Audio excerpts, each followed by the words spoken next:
乡亲啊，继续来看这件，这是大学女学生的宿舍，有身份的查甫人共弄入去。这是新北市南口的成武科技大学。顶个月18号的暗时，先是有2个查甫的走入去女生的宿舍，共乌白弄门，看到女学生佫共开这7啊开，想袂到隔工的透早，佫有一个查甫人对着女学生的后壁去伫宿舍，当场互掠着，甲宿舍管理员起冲突。警方2届拢有到场，甲这3个人带转去问笔录，移送法办。学校表示，因为这个宿舍大厅迄个动线是真混乱，才互有心人会当坐电梯去伫宿舍，将会重新来规划这个出入口，保护女学生的安全。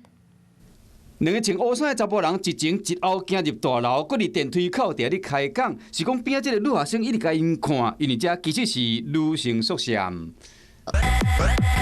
有同伙翕到2个人被警方带走的画面，伫社群的媒体引起热烈的讨论。毕竟伫女生的宿舍无应该出现男性，这是新北市南口成武科技大学，代志发生伫4月18暗时8点外，2个查甫人甚至佫开女同学。过年间的透早，又有一个姓黄的查甫人借口讲要送宵夜嘛入去宿舍，甚至甲涉嫌冤家，总共3个人拢被带转去派出所。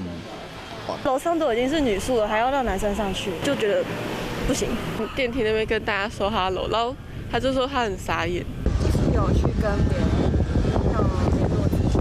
原来成武大学的宿舍健身房，每一个下晡5点到暗时9点对外开放。2个查甫人就是为健身房出来，直接进入女生宿舍的电梯。因要坐电梯需要路卡，正拄好有人要坐电梯，因就顺势去到宿舍的5楼。这2位男子其实非常的年轻，看起来就是学生的样子。那这边可能判断他可能是要下到重训室，他们可能也知悉我们宿舍开放时间到晚上9点钟。学校嘛承认讲宿舍大厅动线较乱，和这个社监无法度讲一日分辨入来的人。因要第一时间就报警嘛，通知学生要注意安全，未来会考虑重新为这个出入口分流管制，才会当好带入这女学生一个安全的生活环境。嗨，我是庄宇杰，想要看到更多的新闻内容吗？赶快订阅华视新闻的 YouTube 频道，并且开启小铃铛，跟着宇杰一起看新闻吧。